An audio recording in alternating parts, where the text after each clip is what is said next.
Well, again, hello, everybody. Thanks so much for joining us for today's BU career webinar, Make a Splash in the First Year of Your New Job. My name is Jeff Murphy. I'm a member of the Alumni Career Engagement Team here in the Office of Alumni Relations for the university. Today's webinar is offered to our 352,000 alumni around the globe.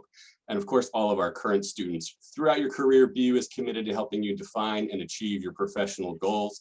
We aim to do this by providing everybody with access to a series of valuable online tools and social media communities. Again, we have alumni and students joining us from around the world, some places very far away from BU, including Lithuania. Please know that we really do appreciate your participation in this and every program that we offer. We're excited to have you here. Before I introduce today's speaker, just a couple housekeeping notes from me. Today's presentation is being recorded and will soon be made available for on-demand viewing on the Alumni and Friends website, which you can find at www.bu.edu/alumni. Our speaker today is very eager to answer all of your questions. You're welcome to submit them throughout the presentation using the Q&A box, similar to the chat. Just hover over your Zoom toolbar, click on Q&A. You can go ahead and enter those questions at any time. We can also use the chat if that's easier for you. I'll keep an eye on that when we get to the Q&A. We're going to save plenty of time at the end to get through all of your questions. It's now my pleasure, as it always is, to welcome back our speaker for the day, BU College of Arts and Sciences alum, Scott Singer. As founder and president of Insider Career Strategies, LLC, Scott guides individual and corporate clients through the job search and hiring process, consulting on resume writing and interview coaching to developing LinkedIn profiles and helping professionals manage their image, providing outplacement services and bringing unique insight into what employers want and need in terms of talent evaluation. During almost 2 decades of in-house corporate HR and staffing firm experience, Scott brought his knowledge, skill, and talents to national and international corporations in a diverse range of industries with major corporations such as Motorola, Ryder, Bacardi, Burger King, and LVMH. Scott's educational credentials include his bachelor's degree from Boston University College of Arts and Sciences, as well as an MBA from the University of Michigan, Dearborn. Scott holds globally recognized credentials in the career development field, is a certified professional resume writer and certified professional career coach. In addition, he's a member of the Forbes Coaches Council, a community of top business and career coaches. Scott, you are the undisputed middleweight MVP of our alumni engagement team. You have done so many of these great presentations for us. You are, I will go ahead and say it, at the top of my list of talented, smart volunteers that we've showcased over the years. We're just delighted to have you back today and always. Thank you so much for doing this. Why don't you go ahead and share your slide deck, and then we'll be off and running. Well, thank you. And I don't know if you've seen me recently, but after COVID, it's more of a heavyweight, but I appreciate it. Well, thank you, Jeff. Thank you, everybody, to attend here. And as Jeff did indicate, I do want to answer everybody's questions. So if you do have questions, go ahead, put them in the, put them in the chat box, put them in the Q&A area. We will try to get to every single one of them, time permitting, and let's rock and roll.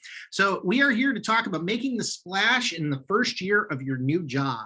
And when we are talking, we've already talked about who I am, so I'm not going to get into that again. But, when it comes to getting into a new job, this, a lot of people think, oh, well, this is all about, people that have just graduated from school and, they're starting out. And that's part of it. There's no question that, when you're in college, BU or other places, they're spending a lot of time focusing on giving you the technical expertise, giving you the knowledge that you need to do the nuts and bolts of your job. But a lot of what people don't really talk about is the other aspects of this. How do you actually succeed in the job versus just actually doing the technical things that you've learned now that you've got that in your title?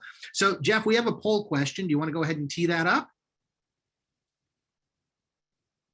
So the first question is, what do you think is the most important driver of your career success? We'd like to hear everybody's opinion. Hard work, intellect, your college degree, politics, office or otherwise, or other factors. So let's give everyone just a moment to go ahead and fill out their vote. This is one of Jeff Murphy's greatest hits, but I'll ask you here while we're waiting for people to answer. Do you want to make any predictions on what the top answer is going to be before we publish the results here? Oh yeah, politics by a mile. Let's see, we've got just about everybody's answered. So I'm going to go ahead and we will share the results. You should see them on the screen in front of you now. Oh, look at that. So no, I was wrong. So we have hard work at 34%. Next one is other factors. Politics and intellect are tied at 17%. And then we have college degree. So good. All right. So that's interesting insights. Thank you. So let's talk about this. So you've got your job, you're in your new office. Now what? Well, you know, it's important to remember that you are here. What got you here initially is because of your education and your experience. Everything that's led up to this point, it's really about the employer's ability to see and to project that you're able to do the job, that you can do the nuts and bolts, that you can perform well, and that you can generally go ahead and deal well in the environment. And we're not going to really dwell here today on getting a job. This is really not what this is about. This is more of the after you're already in the door. So, you know, there's things that to consider. So first of all, work ethic, how hard you work, your brains, how, you know, intellectual you are, they do matter. And there's a lot to that. Don't get me wrong. These are both very important aspects and they're going to set you up for success. Nobody wants somebody who's really slow at getting their work done or, you know, really doesn't think about the work they're doing. But these are more of ground rules. These are more of kind of the basics that set you up. So this is really, and a lot of people are surprised to see this when they move into their first job. Success will really depend on your ability to thrive based upon a variety of external factors. So these can be many things. Number one is the corporate culture. I don't know if anybody's noticed here, and if you haven't, tell me, but you know, every company is a little bit different. How you interact with people, how people expect you to do your job, how they expect you to communicate with others.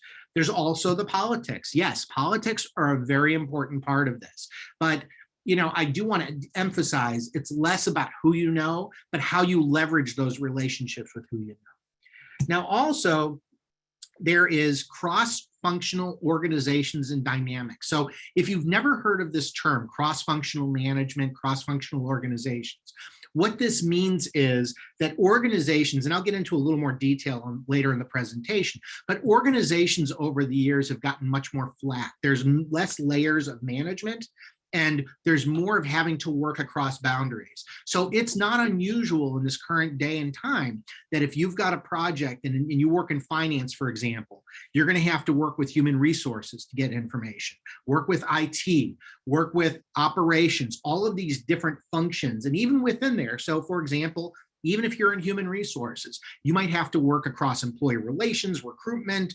training to get an initiative done. So there's a lot of having to cross outside of your normal boundaries. And by the way, this ties into talent management, which I'll get into more detail about that, as well as your ability to influence. You know, and influence is really key here. This is your ability to manage where you have responsibility but don't have authority. And in other words, can you get things done even when you don't have control over the person that you're asking them to do things for you? So the first step that anybody that moves into a new employer, if you really want to be successful, is you really need to get to know them. Try to think about it like dating, right? You know, there's going to be huge opportunities as well as landmines, and every organization has them. Now, you're thinking landmines, what do you mean? Well, there may have been corporate successes or failures that happened in the past. Maybe somebody had a bad experience with somebody that's the role that you've taken over. Maybe there's legacy problems. Maybe there's items of discussion that are kind of taboo. You know, I'll give you an example. When I was doing recruitment for a company, one thing that they didn't want to talk about was getting new software in to manage the recruitment process. That was a landmine, and I walked right onto it. I didn't know that it was something that, you know, I should have just mentioned, let it go, and then move on.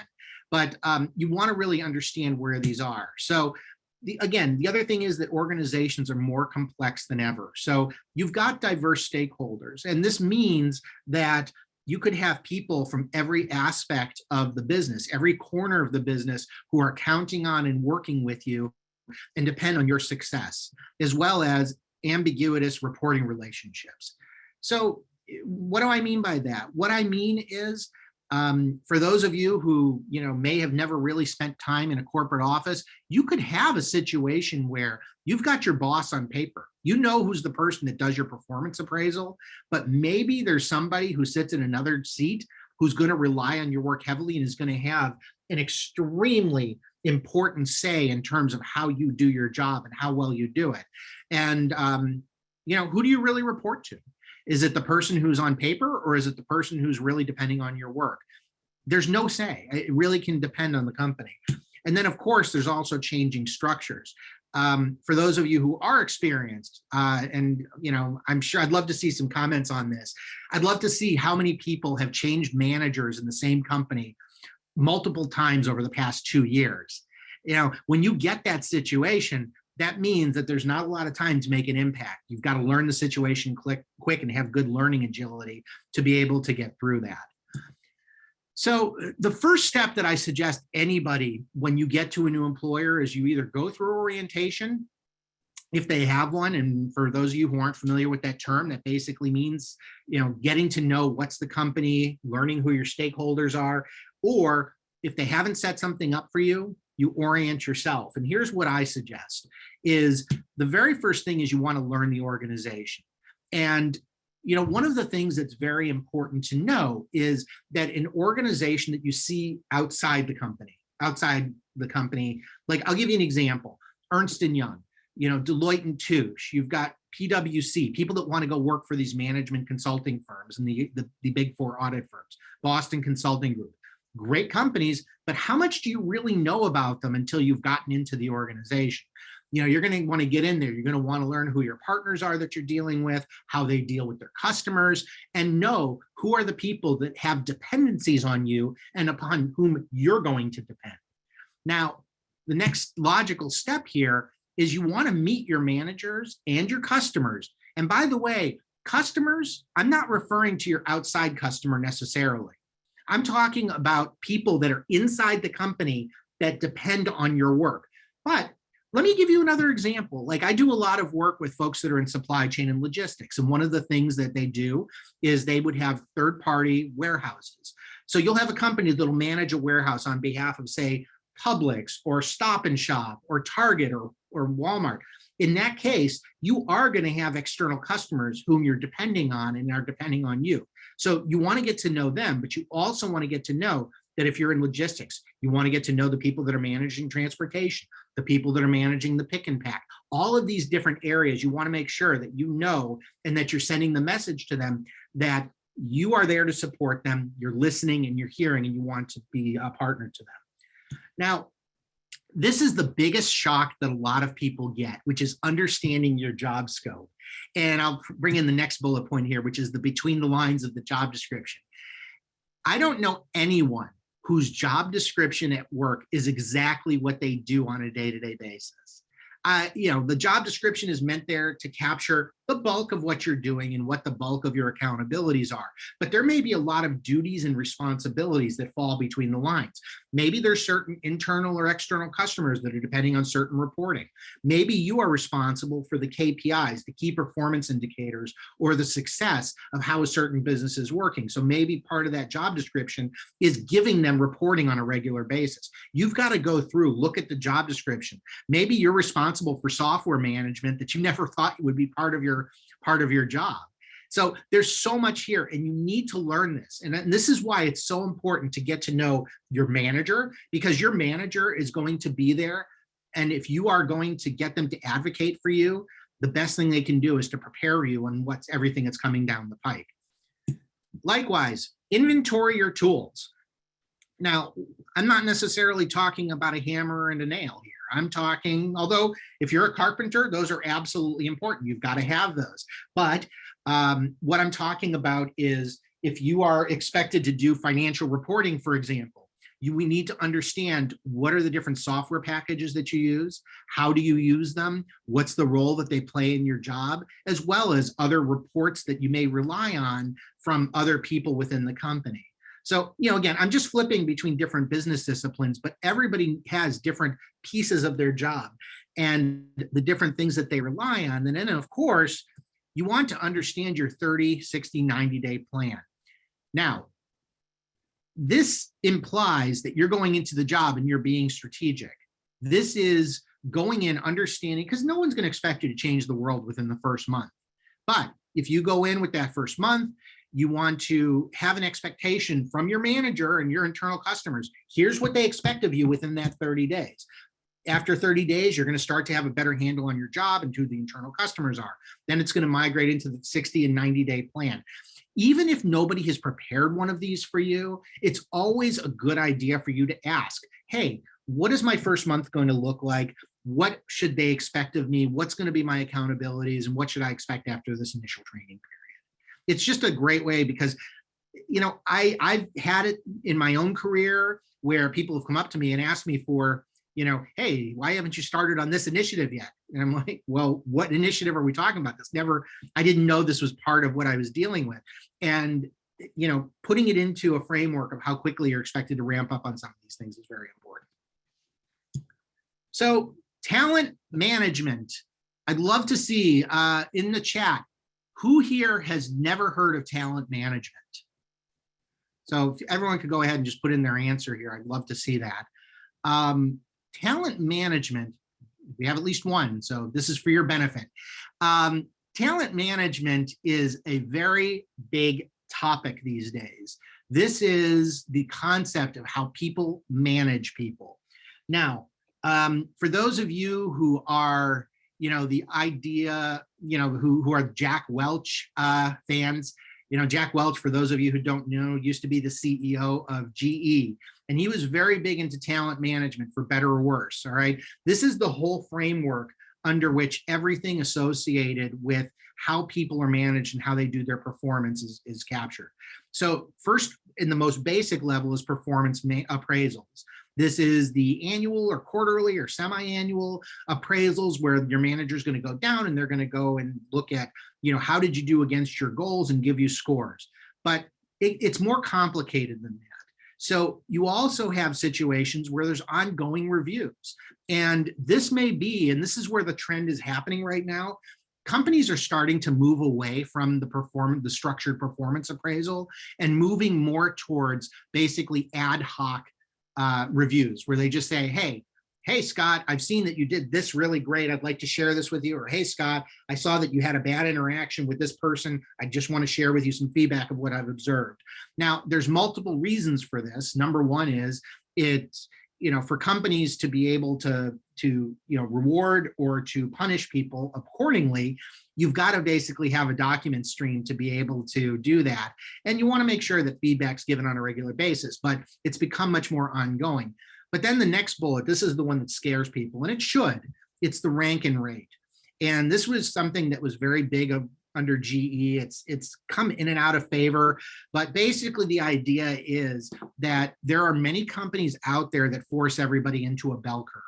So the idea being that you've got 10% of your performers who are top performers, 75% who are your middle performers, and then, you know, 5 to 10% who are your bottom performers. And I know those numbers don't add up, so don't come after me for that. But the bottom line is that, you know, they're going to have a different mix on that. But the idea being that companies will focus a lot of their energy and their rewards, i.e. bonuses, promotions, development opportunities on that top 20, 10, 20%. You know, the 70% that's in the middle, yeah, they'll get by and they'll get some, you know, work. And then the bottom folks, they're going to be the ones that are managed out of the organization. So this is one of those things. Remember, I was talking about how quickly you can get up to speed, understanding your 30, 60, 90-day plan. If you're sitting at your desk after 90 days and you still aren't being productive, it's going to impact how this happens and how you get ranked and rated. Now, I'm not saying that every company does a rank and rate on a formal basis, but I've been involved in some of those where they've done calibration sessions and they say, okay, this person moves up, this moves down. But I've also been involved with companies where they just give you your performance appraisal. And look, you know, at the end of the year, a low rating is just not a favorable thing to have. So the bottom line is here that talent management encompasses the idea that managing people's performance is not just limited to a once a year activity. It's really become much more holistic. So this is the thing that surprises most people, which is you need to prepare to have an unexpected amount of time on being talent managed. And the term that I use for this is managing yourself to your performance appraisal, right? The idea being that you've always got to have in the back of your mind, as you're looking at your job and you're looking at your business, maybe there's a better way to do things, but if your manager doesn't agree with you that that's the priority, you've got to start thinking about, okay, what's going to keep my manager happy? And you're going to have to spend a lot of time on this. So there are things that you can do to really improve your position when it comes to reviews and talent management. First of all, I think the most important lesson here is to be proactive. Don't just wait for January, February to come around and do your performance appraisal. This is a situation where you want to have your documentation really, whoops, sorry, my apologies, let me move back here. So you want to have all of your documentation ready and in hand. So the first thing is align your performance expectations and document them. Talk to your manager. When you see in the performance appraisal that you're responsible for A, B, and C, and you see that the job really needs you to do D, E, and F, you've got to have a conversation with your manager and say, hey, listen, if I don't do D, E, and F, A, B, and C will never happen. Are you on board with this? Can I focus on this? If your manager says yes, great. Then you make a documentation, a note that that's the conversation you had with your manager, so it doesn't come back to bite you. But it's also a situation where you're aligned and now you're on the same page. Likewise, keep your manager informed. Now, I'm not saying that you pop into your manager's office every 10 minutes to tell them what you're doing. This is more of just giving them updates on what's going on. And one of the things that I found is often can be helpful is even just typing up a weekly summary of activities that you've worked on or projects that you've worked on and sending that to your manager, letting them know here's some of the things they've done. Because a lot of the time, what happens is that someone will come to your boss and they'll say, hey, can you tell me what's going on in this project? And the manager will either have to come to you or they'll have something in front of them that they'll have all the data already. So you've got to think about that, whether it's a weekly touch base meeting or something to that effect. Another thing is you want to demonstrate independence in your action and thought. And what I mean by this is don't keep going to your manager for what should I work on next. This is really about being able to manage your own desk. As you see a lot of the things that are coming through your desk and through your email and the different projects, your ability to handle those and to manage those and prioritize those on your own. And by the way, if something requires a unique solution that you can come up with on the spot, do it. By the way, there's one thing I didn't put into this presentation, Jeff, that I really want to emphasize, which is there's been a lot of movement, of course, because of COVID towards virtual work over the past couple of years.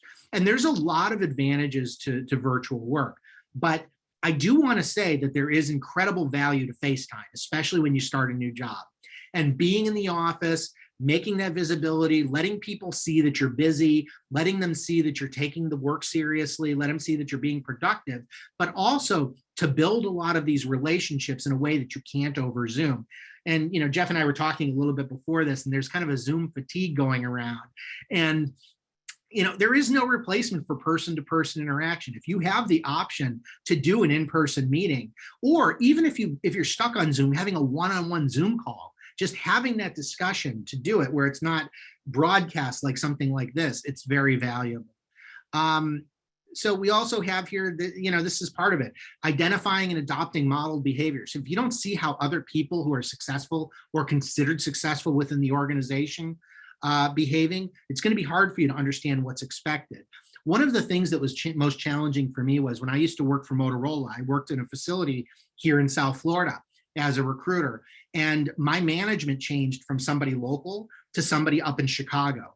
And when that happened, that was hugely disruptive, not just in terms of the way that I interacted with my manager, because look, in a lot of ways, I mean, I knew my job and I did it well, but the expectations, her ability not to be able to see what I'm doing on a day-to-day basis. So a lot of that interpersonal piece is very challenging when you're working remotely. track your wins, your challenges, your metrics. Even if nobody asks you to keep your numbers, keep your numbers. Those are the kind of things you can put in at the end of the year. Here's how many problems I solved. Here's how much money I saved the company by doing this. Here's how many people I was able to help train during this initiative. And then, of course, if you're short on work, ask for more. I'm not asking you to necessarily go every 5 minutes and ask for something, but if you see that there's a gap and you think there's going to be more opportunity to take on things, or if you see something that is productive, by all means ask for it. And of course, another thing that's great, and this is a part of talent management, is putting in place an individual development plan. This is something that I first really came in contact with about 10 years ago when I was working at LVMH. And the individual development plans are fantastic. Basically what it is, this isn't your performance appraisal. This is the goals that you put together with your manager to basically talk about how you're going to get to the next level. If you have aspirations to become a manager or a senior manager or a director or a VP, what are the actions that you're going to take? What are your observed strengths? What are your observed weaknesses? And what are the trainings and experiences that you're going to take on? Having an individual development plan is good for two reasons. Number one is it gives you a roadmap to be able to develop your career that your manager agrees with. But number two, just having one in place sends the message to your manager and your HR team and your upper management that you are focused on career growth. And people with IDPs, the individual development plans, tend to really have faster career growth. And I'm not sure if the correlation is causation, but it's there. And then last, of course, not least, is make sure that you know that you're not just being evaluated by your manager. Your internal customers, your external customers, people that work alongside you, people are going to provide feedback. So you need to be aware of appearances. Jeff, I see we have several questions. Do you want to go through a few of these? Yeah, it's a great place to pause, Scott, and we've got two great ones so far. And Rebecca just asked one that I think definitely relates to what you were just saying about the individual development plan. Rebecca's asking, how soon should I bring up getting on a track to promotion? I want to make sure I can achieve the objectives that get me to the next level in a reasonable amount of time, which for Rebecca is 1.5 years. That sounds very quick to me, but I'm working in higher education. But Rebecca's not sure how aggressive that might sound when she starts. So what do you advise? And it seems like talking about it in terms of an individual development plan instead of using the word promotion might be a good idea. What are your thoughts, Scott? Well, I think asking for a promotion is not necessarily a bad thing. It sends the message to your leadership that you're very serious about growing in your career. But I think there's both pieces. I think you need to take these both hand in hand. I think, first of all, it's important to monitor what the company culture is. If you see people that are, if you see people that are just coming up and getting quickly promoted within 6 months to a year, yeah, I think it's after you've had a chance, go through your 90 days, 120 days, give yourself a chance to, first of all, understand the business, but also to start to have a track record. If it's very premature to ask for a promotion if you haven't contributed anything to the company yet. So you need to be able to have demonstrated history of results, whether it's short-term or long-term. And I think it's not necessarily a bad thing, but I think the individual development plan can go hand in hand. Now, there is another question here from Laura, and I'm going to address this, which is, do these apply to smaller companies or big companies?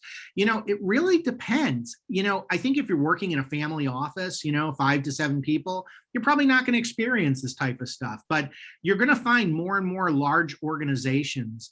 And by large, I'm talking about anybody who's got 100 or more employees looking for ways to effectively manage their people and to make decisions about how they manage them that are going to adopt a lot of these practices, part or parcel.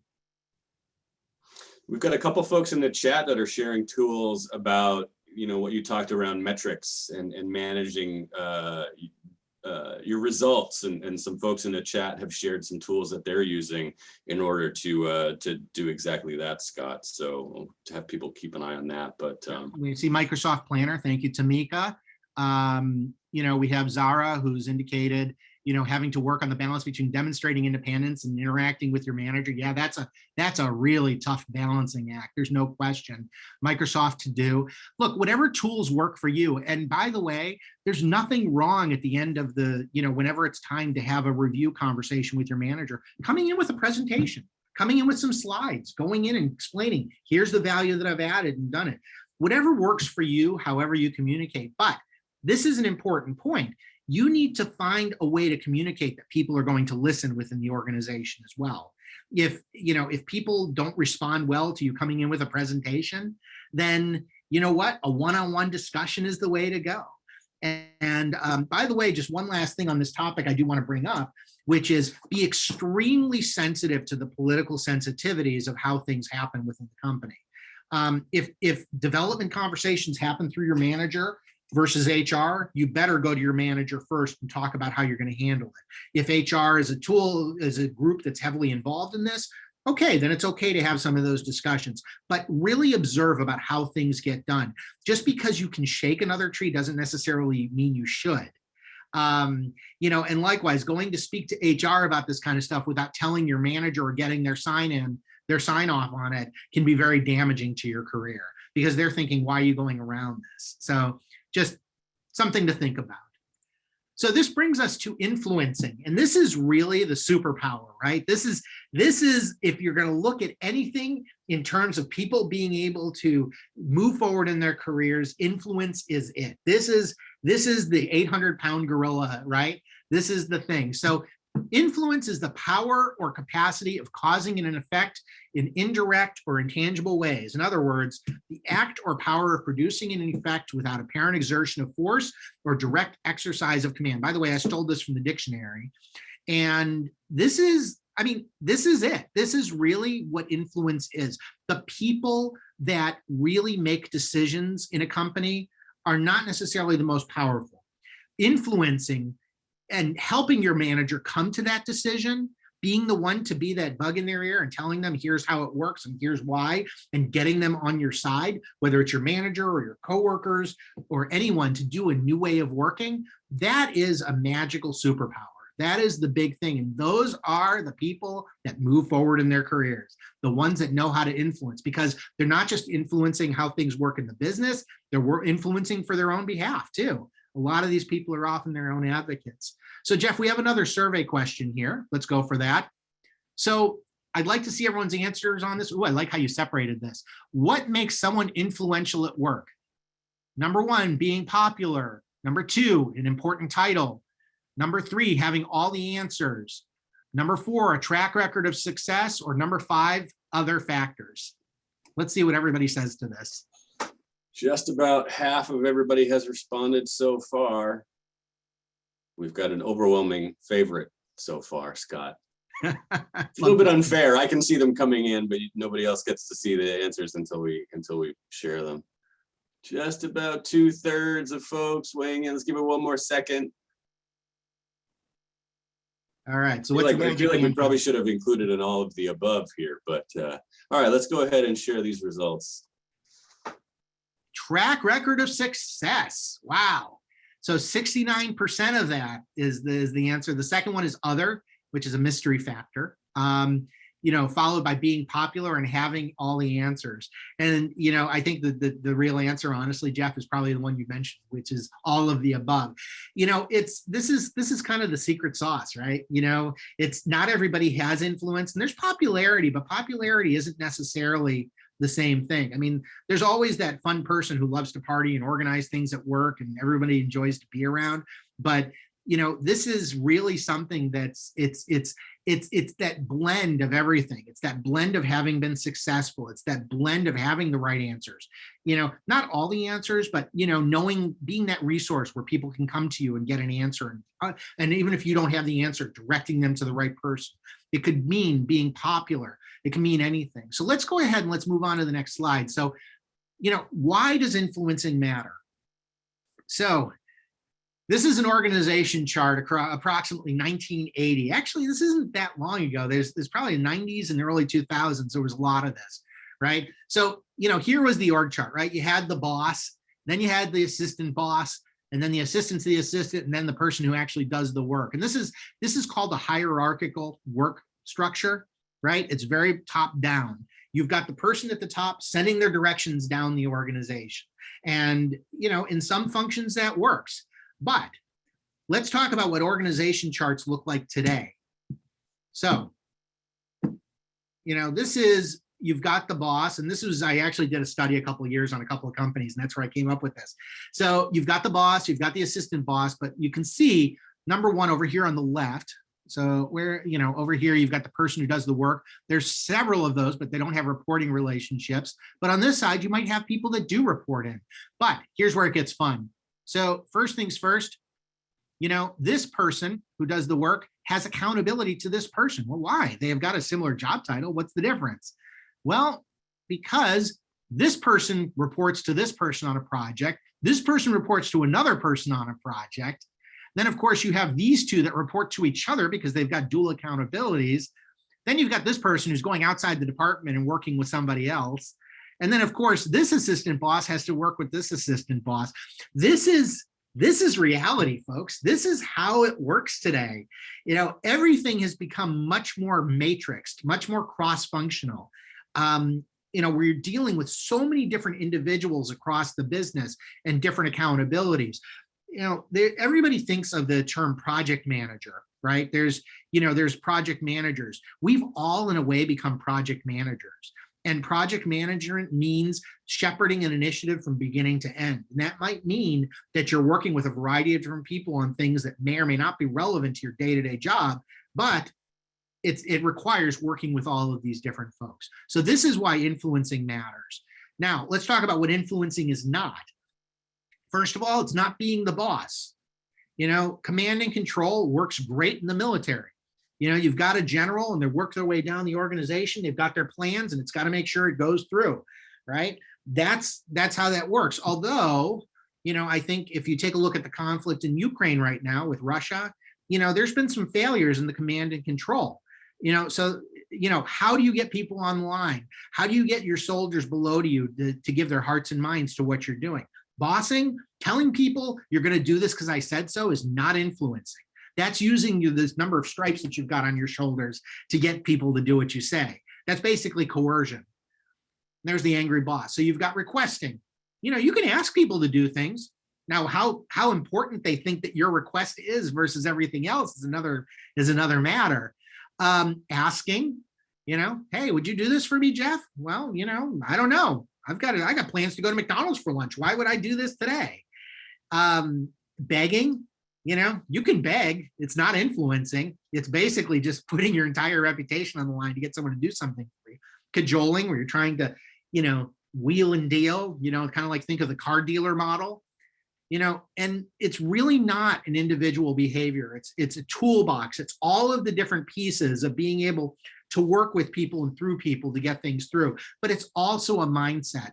And what I mean by that is this is about setting up people's relationships where you get away from the idea of hierarchical. This isn't about me asking you because I'm bigger, I've got a bigger job than you, I get a bigger paycheck, I've got a better title. This is about me approaching you as a peer, explaining what's the mutual value, and then working together to come up with a solution. So how can you learn to influence? So first of all, you need to work both inside and outside your organizational structures to get what we need to get the job done, right? This is working cross-functionally. You need to navigate up, down, and across. This means that, that CFO that everybody's afraid to deal with in the other department, in the finance department, maybe you need to still contact them and make that initial contact with them and work with them and through them to try to get what you need in terms of the project or the initiative that you're working on. You've got to work up, you got to work down, you got to take your ego out of the equation here. Resources are scarcer. There's not as much money to go around within a company, means less staff, which means you've got to be creative in terms of how you deal with things and coming up with cost-effective solutions. And then, of course, the definition of a customer is evolving. We talked earlier about your internal customers, you have your external customers, but really what's happened is in recent years, customers have become any individual that depends on what you do. So it's a very broad perspective. And if people feel like they're not being treated as a customer, there, is the potential for blowback. And of course, last but not least, it was beyond my control isn't considered a valid reason for poor results. You can't do it. You've got to think about how you're going to get from point A to point B. And just because you don't own the function doesn't mean that you're not going to be able to do it. And then, of course, your career succession and progression is increasingly reliant business. People that influence are the ones that get ahead. It's making your case and it's getting people on your side. Other people, there's other terms for it. There's charisma. Charisma is nice, but it's not exactly the whole picture here. There's being charming. There's other things that you can do, but this is really about being renowned as an expert and becoming an influencer. The example I'll give is how many people here on this call have bought a product because a celebrity has said that this is a really cool product. We've got this whole cottage industry of influencers online on TikTok and Twitter and Facebook and Instagram and all these other toxic environments. But you know what? People make decisions based on it. Sometimes it's as simple as seeing an athlete that you like wearing a certain shoe. How many people bought Air Jordans because, God, Michael Jordan was just amazing to watch. Yeah, I did too. So yeah, it's an important thing, and you've got to think about this. It's all about walking the talk and being able to do that. So we have a question here. Tamika, how would you advise becoming an influencer when you're a part of a marginalized group? That's a great question. I don't know what, or at least tackling the challenge associated with it. I think this is one of those situations where you need to think about how do you break outside your organization. I don't know what made your group marginalized. It's not really relevant, but this is all about building perceptions that you're perceived in a different way, that you're not just stuck in, the marginalized group that you're working within, but maybe you have broken into some certain projects or certain initiatives or built alliances with other people in the business that have helped you elevate your profile in a different capacity. So, that's a pretty deep conversation. There's probably a lot more to explore there. So some final thoughts on this. First of all, emotional intelligence and people agility gets rewarded. I want to share here, for those of you that can see my camera, there is an amazing book here by Daniel Goleman. It's Emotional Intelligence. If you haven't heard the term of emotional intelligence before, it's basically the concept of how you deal with people in a mature way to get things done. So, do you react in a positive way? Do you cultivate partnerships or do you cultivate enemies? It's all about how you deal with and managing every relationship effectively. People that have strong emotional intelligence pretty much can get whatever they want. It's pretty great because they can navigate things. They can quickly see, okay, here's the political landscape. I know I need to go to point A, B, and C in that order to be able to do that.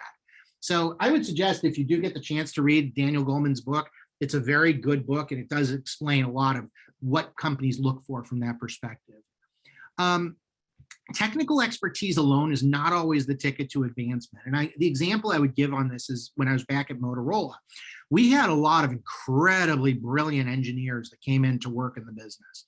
We were working on the next generation of cell phones and networking equipment, and there were some people that were just absolutely phenomenal technical experts, people that had dozens of patents under their belt, but they couldn't get promoted more than just a token promotion as a technical expert. And, the reason for that is you've got to look at the people side of it too. The people are what drives the business, and people are going to hitch their horse to the cart that they think is going to get them ahead. You need to learn to project manage. I'm not saying that you need to go out there and get a PMP certification, but I think it's important to learn more about what project management is and how to effectively project manage people that you work with in the business.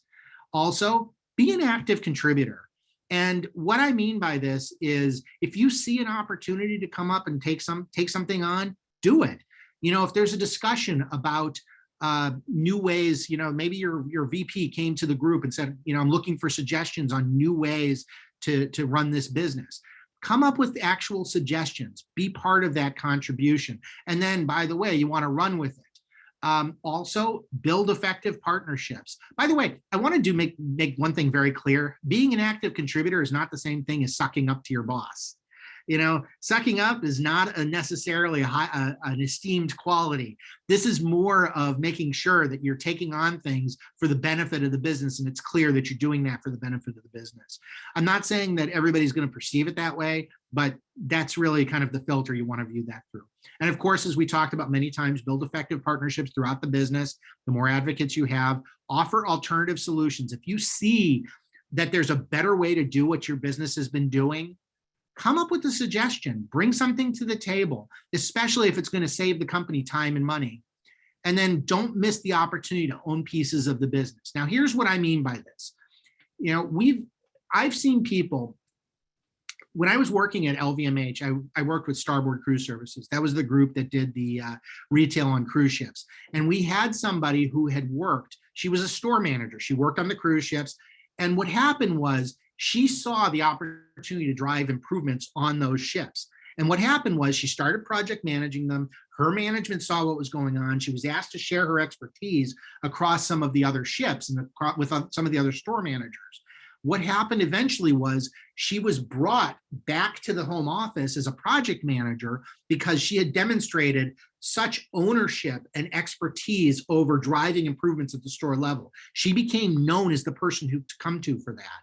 So the more that you see something, hey, there's this system that nobody wants to deal with. If you can grab that and own it, it's going to make you more indispensable.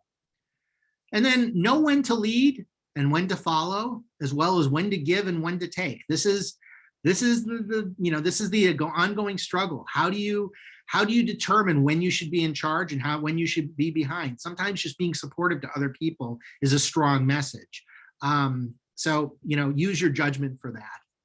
So that concludes this. Jeff, we have some questions, it looks like. Do you want to go ahead and go through those? Yeah, sure. Mark was wondering if you could comment on your thoughts on the politics of managing relationships with peers and those you are now compared to, particularly those who've been around for a long time. Yeah, that's a great question. And there's no easy answer to that. The reality is that, you may have situations where maybe you get promoted before they do, maybe they get promoted before you do. I think the golden rule is kind of the thing to mention here, right? Treat people as how you would want to be treated. This is not a situation where you want to come in and be arrogant and come in and present yourself as better than what they've done. If you're going to suggest changes and you're going to, it's going to impact your department, I think it's important to try to get people on board, ask them for their opinion, ask them what they think of a certain way of working rather than pushing it on them. There may be differences in perception. Maybe you're a high potential with potential for promotion, but they're not. But either way, you still rely on these people to try to get your work done on a day-to-day basis, and you don't want to blow up the cohesion of the team. So the more that you can do to try to include them and influence them to come along on the journey, the better. Scott, when you were attempting to hold up that book that you were sharing. Brian, I'm sorry. Oh my goodness. Hold on a second. Tell everybody again what it is, and I'll make sure, I'm going to send a follow-up email to everybody. I'll make sure I include the title. Brian, I'm sorry about that. It's called Emotional Intelligence, Why It Can Matter More Than IQ by Daniel Goleman. Let me put this in here in the notes. Awesome.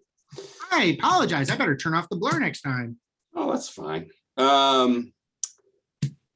had an interesting, thank you for putting that in the chat. Interesting comment from Zara, which she's learning from this is that she or they need to do better about documenting and demonstrating what they do in a way that the manager can receive and perceive. Lara agrees with Zara on that. Liliana was excited to hear more about emotional intelligence. And so Mariana has a question here. How do you navigate the nuance of leaving or staying an organization if you've been there for years and have done wonderful work? Wow, that's a great question. So let's work under the assumption that both you and your manager, Mariana, believe that it's wonderful work. That's, by the way, that's an interesting question because sometimes people have a different perception of how they're doing versus what they're actually doing or what their manager thinks they're doing. But I think, there's two ways that you can move on. I think number one is you can move into another internal opportunity within the company. And I think that once you've had enough time in job, whatever feels like you've been there for enough time, this is something that you can put into the discussion in terms of, with your manager, hey, listen, I'm looking to make a change. I'm thinking about moving, into something where I can stretch myself. Can we talk about potential opportunities here within the company? And larger organizations are typically going to have opportunities to shift into different roles. And you can start to put things into your development plan for that or apply for things. And if your manager's on your side, they often will go advocate to another manager saying, you really should take this person. I hate to lose her, but she's going to add a lot to your group. Now, if you're looking on the outside, as well as on the inside, I think the number one rule I would give is tact. Be tactful. Never burn a bridge, because you know what? You may want to go back to the organization. I think in any case, if you're leaving for another company, I think another job, I think you say, the very first thing is when you're giving your notice, first of all, I want to thank you, manager, for the opportunity to work for you. You've given me a lot of tools and development, and I'm extremely grateful for everything you've provided to me.